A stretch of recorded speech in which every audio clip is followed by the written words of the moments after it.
el núcleo de la base, entonces, dijimos que hasta ahora hemos hablado solamente de sustancia blanca. La sustancia gris que se encuentra en relación a la estructura diencefálica y telencefálica van a ser el tálamo y un conjunto de núcleos, que lo estamos viendo acá en un corte coronal. Nosotros habíamos descrito incluso lo que correspondía al ventrículo lateral y habíamos hablado también del ventrículo medio y de esta estructura que era el tálamo, ¿de acuerdo? Habíamos hablado de los núcleos incluso intralaminares de la lámina medular interna del tálamo, es decir, esto es tálamo. Y hasta aquí llegó la clase anterior. Y entonces, ¿qué pasa con estos núcleos? ¿Qué son? Ese es el cuerpo mamilar. Nosotros lo habíamos visto ahora, que es parte del hipotálamo, que está debajo del tálamo.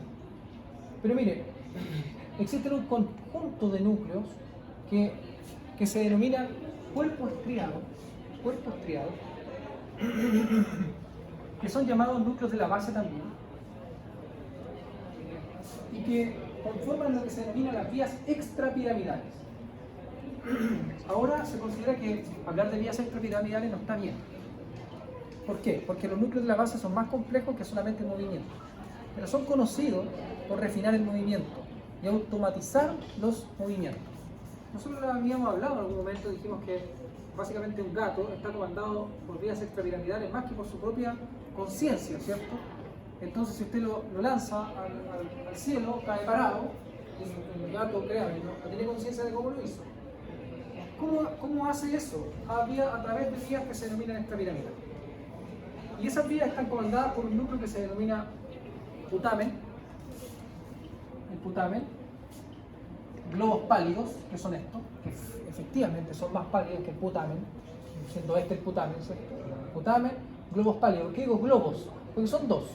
El globo pálido medial, que es ese, y el globo pálido lateral, que es ese. Y están separados por unas estrías medulares. No están tan claras ahí, pero créanme que está ahí una separación y ahí está la otra. Entonces existe un globo pálido medial, un globo pálido lateral y un putamen. Y como esos tres tienen la forma de un lente, antiguamente se le denomina la forma de una lenteja. Yo no encuentro forma de lenteja, encuentro forma de un lente. Entonces se denomina núcleo lentiforme. ¿El núcleo lentiforme qué es? Esto. Los tres juntos. Cuando usted está hablando de núcleo lentiforme, se subentiende de que está hablando de esos tres, pero está dejando fuera ese. Y ese es el núcleo caudado. El núcleo caudado es un núcleo extremadamente importante porque tiene una cabeza, que es la que está viendo ahí, una cabeza, pero se proyecta después sobre el putamen completamente, por todo su recorrido, y después lo lleva con una cola, ahí está la cola, hasta cerca del complejo amigdaloide. Por tanto, es un núcleo amplio, se denomina caudado porque tiene una cauda, que es una cola, y por lo tanto tiene una cabeza, un cuerpo y una cola. Aquí tenemos la cabeza y la cola. Pero dependiendo del corte, usted podrá ver la cabeza, o podrá ver el cuerpo, o podrá ver la cola. Pero en este corte coronal podemos ver cabeza-cola, porque da la vuelta completa, como una C. El núcleo caudado más el putamen, o más bien, el origen filogenético de ambos es muy similar. Se consideran núcleos del neoestriado, es decir, son núcleos nuevos. Neoestriados son la compuerta de entrada hacia los núcleos de la base. El putamen y el núcleo caudado. La diferencia de ambos es que en el putamen o por el putamen ingresan vías motoras, de refinamiento motor, de automatización de los movimientos, pero las vías de asociación que ingresan hacia los núcleos de la base lo hacen a través de el núcleo caudado. Esa es la gran diferencia entre los dos, pero tienen un origen filogenético muy similar. Asimismo, el origen filogenético de los globos pálidos es, se le va a denominar palioestriado. El palioestriado. Así como el arquestriado va a ser el complejo amigdaloide o la amígdala. ¿Ya? Por lo tanto, mantenemos entonces un neoestriado, ¿qué es eso? Un paleoestriado, ¿qué es eso? Y es más, el globo paleomedial tiene el mismo origen filogenético que la sustancia negra. Y el mismo origen medido sobre todo a nivel de la sustancia negra reticular, más que la compacta. Por lo tanto, cumplen la misma función. Es como que están divididos, como que lo sacaron, le colocaron uno en el mesencéfalo y otro en el núcleo de la base. Y están conectados. Ustedes tuvieron clases de eso. La sustancia negra y el globo pálido comandan todo en relación a los núcleos de la base. Pero le quiero decir otra cosa. Todos los núcleos que estamos hablando se denominan cuerpo estriado. Pero si usted habla de núcleo estriado o solamente a secas el estriado, muy común en el profesor Varas, el estriado ventral, el estriado dorsal, se está refiriendo, cuando habla de estriado, está refiriendo solamente a estos dos. Se está refiriendo a neoestriado, no a los globos pálidos. ¿Se entiende? Por lo tanto, los conceptos neuroanatómicos de los núcleos de la base son extremadamente importantes para haber comprendido lo que el profesor Vargas quiso decir en relación a los núcleos de la base. Pero como todavía les queda tiempo para poder leerlo, etc. El profesor Vargas mencionaba también el núcleo subtalámico en la vía directa. Sí. Para allá vamos.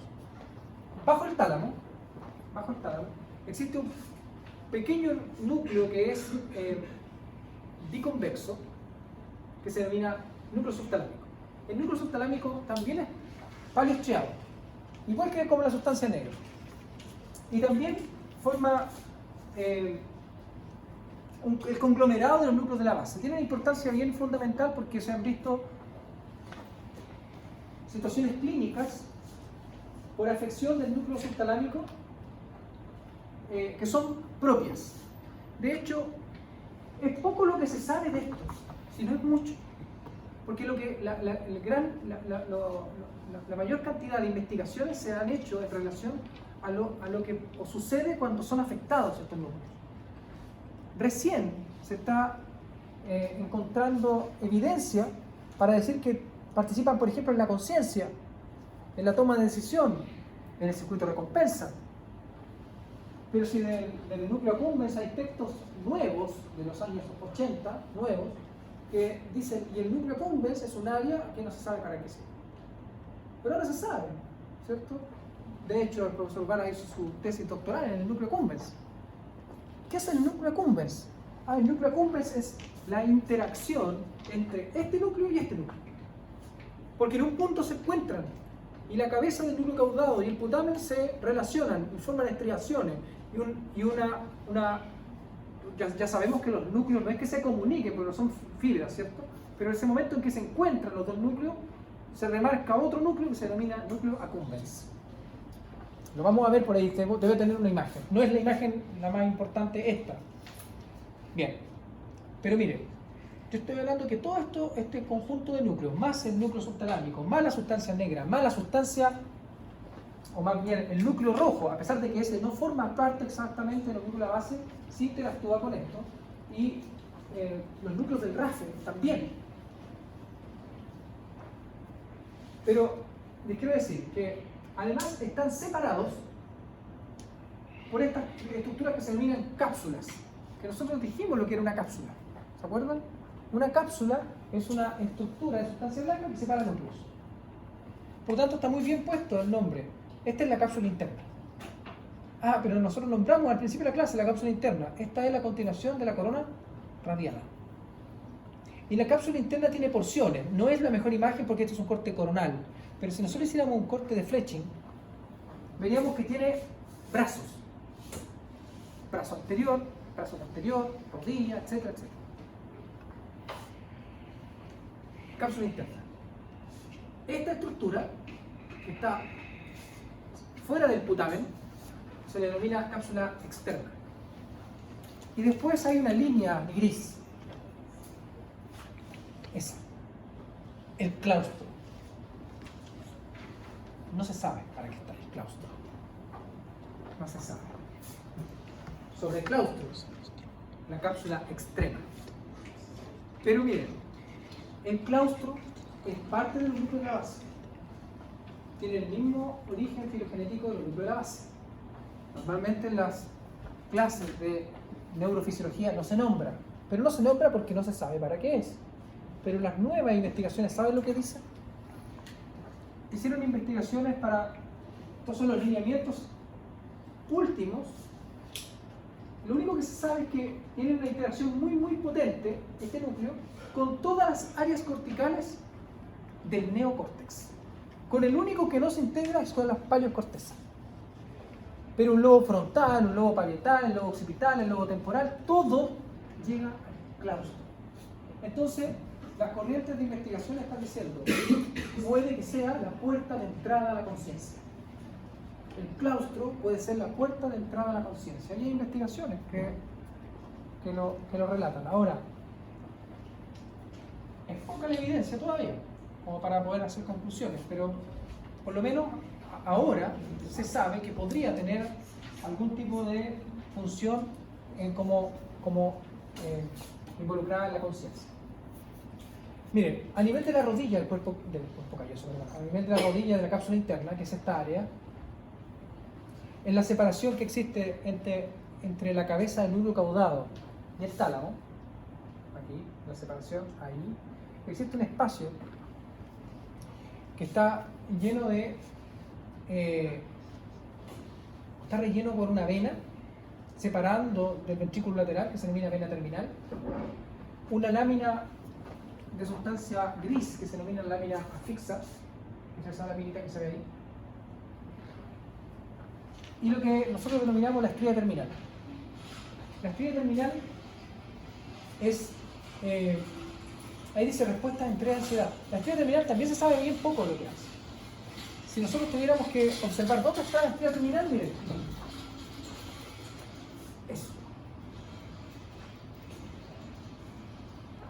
Y la estría terminal es parte, o es una vía, que es parte de los núcleos de la base. ¿Qué se sabe de la estría terminal? Se sabe de que podría tener una participación en las mujeres que dicen sentirse hombres o hombres, y viceversa. O sea, una explicación de las neurociencias para la transexualidad. Hay varias investigaciones al respecto, ¿no? Pueden estar en PubMed sobre la estría terminal.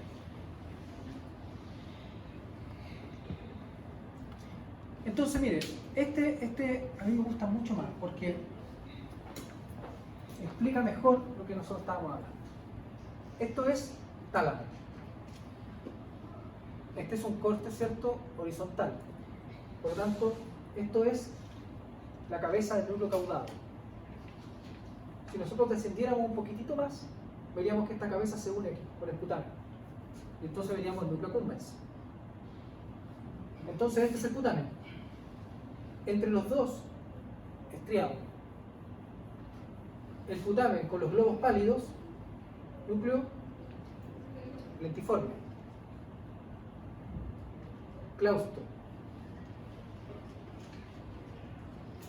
Eso, cápsula externa, cápsula extrema. Y lo que sigue, corteza. Pero no cualquier corteza, la corteza del lobo insular, la corteza de la ínsula. Está sobre la cápsula externa. Y entonces, ¿esto qué será? Cápsula interna. Y la cápsula interna tiene ese brazo anterior, esa es la rodilla, dijimos que la rodilla donde estaba la lámina asfixia, la estría terminal y la vena. Y aquí estamos viendo el brazo posterior de la cápsula interna. Y esta región, que se ubica acá, se denomina porción retrolenticular de la cápsula interna.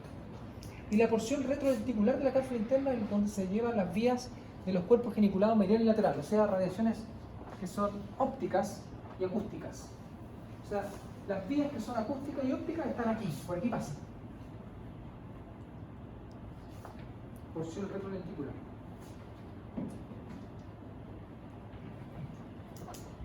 Entonces, el núcleo lentiforme en azul, estamos hablando si fuera putamen con globos pálidos. Mire cómo se une con el núcleo caudado. Entonces, esa área debería ser llamado núcleo accumbens. Esta es la cabeza del núcleo caudado. Este es el cuerpo del núcleo caudado y mire cómo da la vuelta alrededor del tálamo y llega al complejo amigdalino. Este es el... Se dice de que los núcleos de la base parecen un renacuajo. Los núcleos de la base parecen un renacuajo.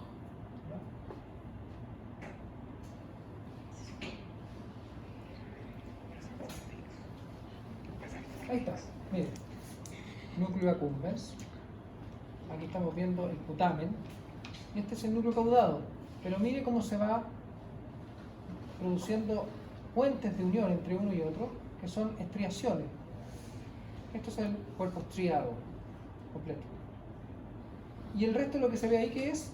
Ah, no, es que esto es una cavidad, esto es un ventrículo lateral. Esto es ventrículo lateral. Estos son núcleos. Y lo que está allá, eso es ventrículo medio. Esa es la lesión intertalámica. Y este es el acueducto mesencefálico. O sea, aquí está mezclado lo que son todos los espacios ventriculares con lo que son núcleos de la base. Este ya lo habíamos analizado. No tiene mucho sentido, ¿cierto? Esto es lo que el profesor Vara me imagino que debe haber centrado su clase. ¿Cuáles son las conexiones aferentes del cuerpo estriado? Yo le dije que al cuerpo estriado ingresaban vías a través de la puerta. ¿Y cuál es la puerta? O el núcleo caudado o el putamen, ¿cierto? Ahora, ¿de dónde provienen estas aferencias? Provienen de la corteza cerebral, de los núcleos talámicos y de la sustancia negra. Las conexiones eferentes. Si nosotros pensamos las conexiones eferentes, veremos que como llegaron al putamen y como llegaron al núcleo caudado, sus conexiones eferentes van a ser hacia el globo pálido. Porque la puerta de entrada son estos dos núcleos. Pero en realidad, donde deben llegar es a los globos pálidos, sobre todo al globo pálido medial. ¿Cierto? Por eso que la conexión eferente principal es el globo pálido, pero también la sustancia negra y el tálamo. El núcleo subtalámico, por supuesto.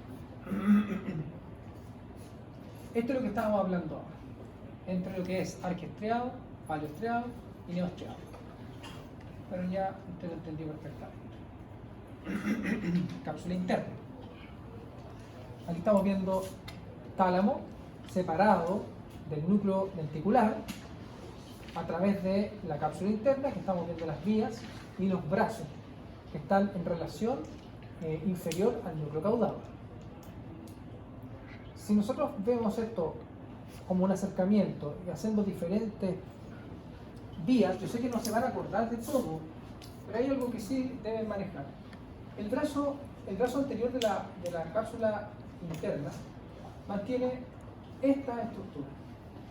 Por aquí entonces van a pasar las fibras que son vías descendentes corticotalámicas, o sea, las vías que van al tálamo van a pasar por el brazo anterior de la cápsula interna. En cambio, en el brazo posterior está el movimiento.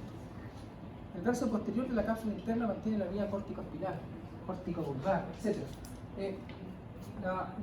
Las vías importantes de movimiento se van a estar en el brazo posterior de la cápsula interna. En la región más posterior, me imagino que será esa flechita, van a estar, me imagino que las radiaciones ópticas y las radiaciones auditivas. 5 y 6. ¿Por qué? Porque es el área retrolenticular de la cápsula interna. ¿Qué le quiero decir con esto? Que el movimiento, las vías de movimiento, van a estar afectadas, por ejemplo, en un infarto diencefálico, que, valga la redundancia, afecte el brazo posterior de la cápsula interna o la rodilla. Entonces, si se afecta el brazo anterior de la cápsula interna, el movimiento debería estar afectado. ¿Ya?